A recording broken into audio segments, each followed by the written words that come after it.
What's going on, everybody? This is Joe with another poem. Today's poem is called A Civil Uprising.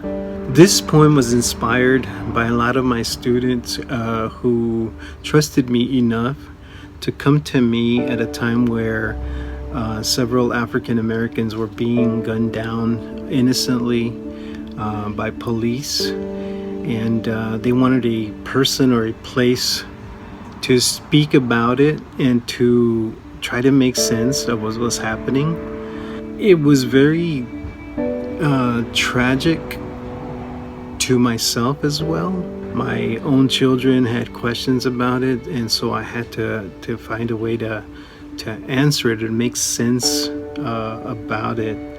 But how do you make sense of a situation that shouldn't be happening? And it's still happening, unfortunately. You can't lie about it. Couldn't avoid the topic. Everybody was talking about it. And so I kind of wanted to put what was happening in my mind together in a poem, and kind of to make sense of it for myself and or to bring enlightenment to humanity as a whole in a poem, because if we continue on this route, and eventually, are we going to solve anything if we don't even address the issue? With that said, please enjoy the poem and have an awesome day. Thank you, sincerely.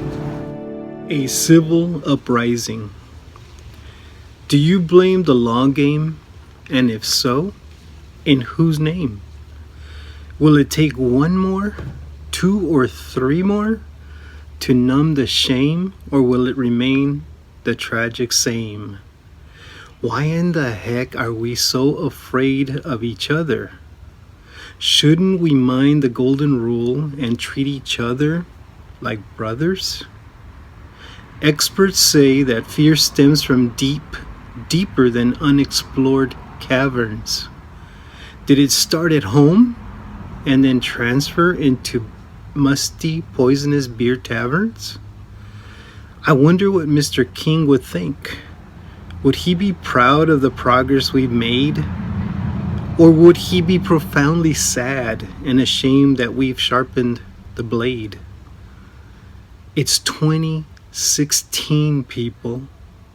A time in where a police officer can YouTube or Google cultural sensitivity and learn, embrace, and collaborate with everyone in order to live in peace and serenity.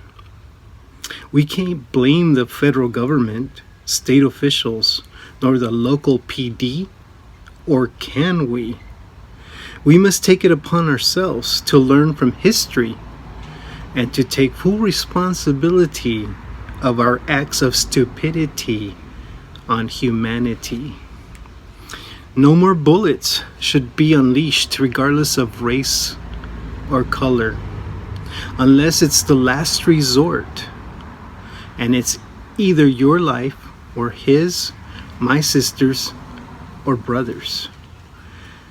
Innocent lives taken take lives from the living as well, because the soul never rests, knowing that what you did sent him to heaven or hell, paralyzed him, or made his brain swell. Aren't we mindful enough to see what we've done in the Middle East, where we invaded and desecrated their homes like a hungry beast? It's not our culture, it's not our land, but somehow we think we can use lethal force to impose our will, thinking that they will surrender and accept what we endorse. Not in a million years, not a chance. Groups will always rise up. It's human nature to avenge, protect, and restore their home, their place of love and peace, like a manger. And I think to a big degree, It's exactly what is happening here to appease. Except we are reminding our fellow African Americans that this was never their home.